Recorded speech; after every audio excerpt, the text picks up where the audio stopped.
ወይ ይወጣሉ ካልወጡም ሄደን እኛ እናስወጣቸዋለን ግዴታ ነው በቃ እዚህ ዳሞት ምድር ላይ እንደፈለጋቸው ፈንጭተው ሊኖሩ አይችሉም ወይ እኛ እናልቃለን ወይ እነሱ ያልቃሉ እንጂ ከዚህ በኋላ ማለት ነው አመሰግናለሁ ከዚህ በኋላ ግን እኔ አፄ ቴዎድሮስ ልጅ እኔ አፄ ምኒልክ ልጅ እኔ በላይ ዘለቀ ልጅ ማለቱን እንተውና እኔ በላይ መሆን አለብኝ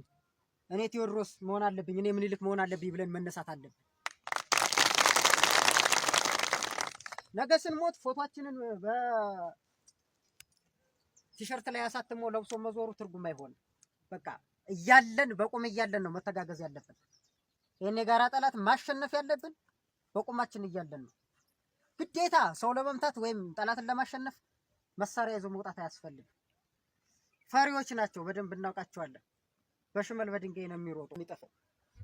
ግን እኔ በጣም የሚገርመኝ ነገር አለ ጠላቶቻችን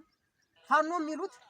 ሚኒሻውንም ፖሊሱንም ምኑንም አማራን ህዝብ ሁሉንም ፋኖ ነው የሚሉት ሁሉም ጠላቴ ነው ብሎ ነው የሚያስቡት የኛ ሚኒሻና ፖሊሶች ደግሞ ፋኖ ጠላቴ ነው ብሎ የሚይዙን እኛን ነው በጣም ይገርመኛል እነሱ እኮ ፋኖ ናቸው ተብለው ጠላት ናቸው ተብለው ተይዟል እስከመቼ እንደዚህ ቢሆን እንደሚኖሩ ግን መቼ እንደሚገባቸው እኔ በጣም ግራ ነው የሚገባኝ ሰው መሆንን ቢችሉ አማራ መሆን ቢችሉ ነገ እኮ ታሪክ ይወቅሳቸዋል የነሱ ልጆች አሁን ነገ ከኛ ልጆች ጋር ተቀላቅለው እኮ ኑሮ መኖር አይችሉም ሰው የገዳይ ያስገዳይ ልጆች ናቸው ይሄ ትውልድ ደግሞ ግዴታ በፋኖ ነፃ ይወጣል